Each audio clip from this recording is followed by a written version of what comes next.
Hey guys, welcome back to another episode of Aussie Farming in the Philippines. Right, this is my 12 volt solar setup that I have.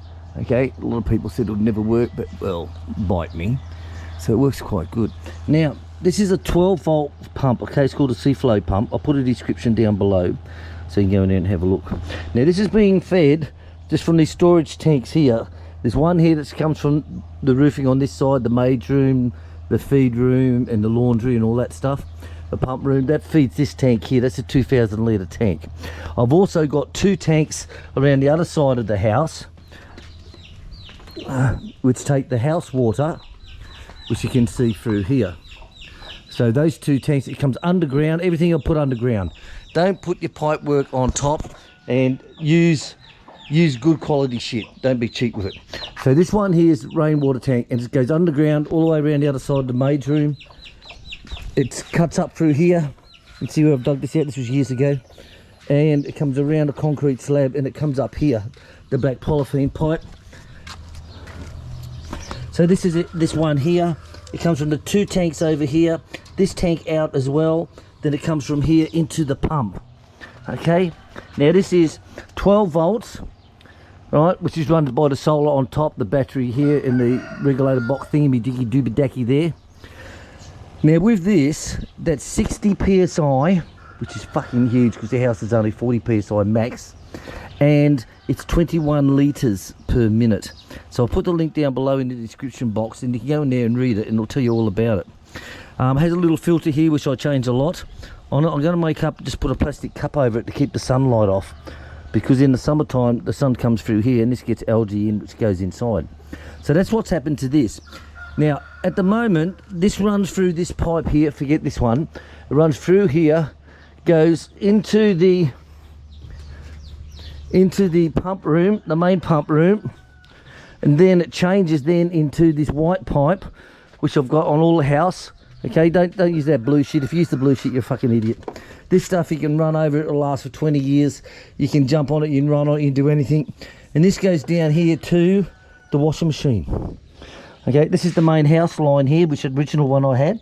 So this one actually gets turned off and I run on the 12 volt. So all the washing machine water is coming, saving me a fortune. It's all coming, voila, from there. Look at that. So it works quite good. So that's what I originally put in and it works. But of lately, it must have had a little bit of crap in it from the tanks. It's gone inside because there's all little tiny, it's like little valves inside, little rubber valves. There's about 6 of them, I think 5 or 6 of them, because I had to strip the whole lot apart. So I stripped it all apart, cleaned it all out. What is it? Give it an air blow and all that stuff and put it back together. It's quite easy to do. No parts were injured or hurt in any way while I did it, so there's no problem. So I put it back together and it works absolutely gorgeous. Now what happened before the last month, it must have got a little bit of algae from that filter, from the sun or something like that, I don't know. But when we turned it on, turned the washing machine on, the pump wasn't going. But if I just give it a little bit of a lift and a bang, a hit, called a tradesman tap, tap, tap, tap, the bloody thing would work. But of course then it shuts off when the washing machine's full. It goes through this wash cycle, it drains. When it goes to refill up again, it sends off the false alarm because this hasn't gone. So what I've done is I stripped it all down, cleaned it all up. It's just 2 sets of screws on the top, 2 sets of screws on the medium, fully cleaned up, and it's now fully working. So now we've got the washing machine back again to 12 volt, 60 psi, 21 litres per minute out of these tanks. Now as a backup, because if there's a brownout and we run out of water inside the house and for the pig pen, all the pig pens, they run off of nipples, or their water nipples,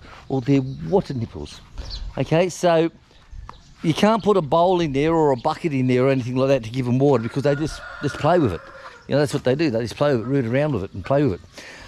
So what I did instead, so to keep water to the pigs and up to the goat house, it's all underground. Everything's all underground at my farm. Oh, sorry, Chick's farm. And what I did was I cut into this line going to the washing machine, which you can see here.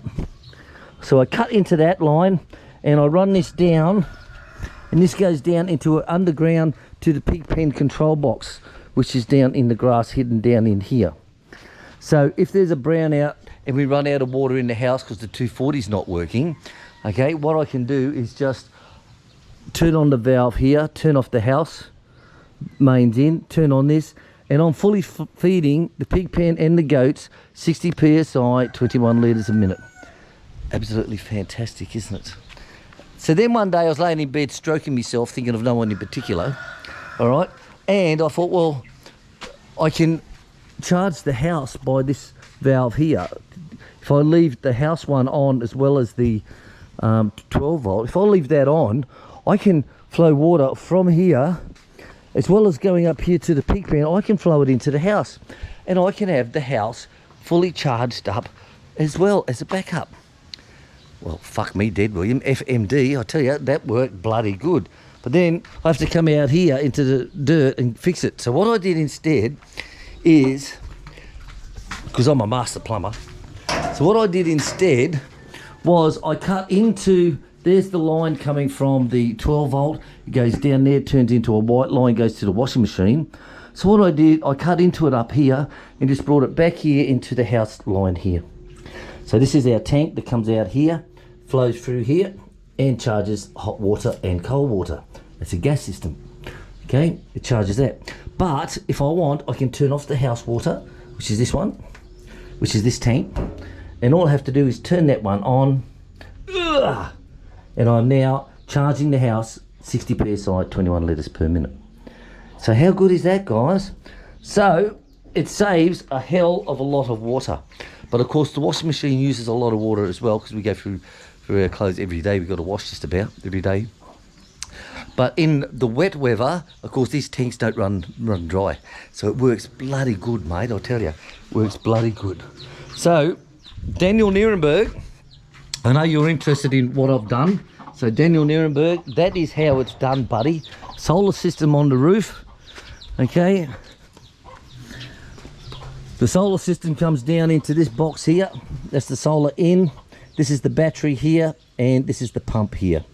All right, and you also got USB chargers on. These come in all different sizes, okay? This was the only batteries they had available at the time when I put it in, but it's worked for me fine, like I said. So this is your 12 volt Seaflo pump, okay? I'll put it in the description box below. So that's my 12 volt system. It's all up and working, and I'm very happy. Thanks for watching. Please share, subscribe and like. If not, bye the bastards. See you guys.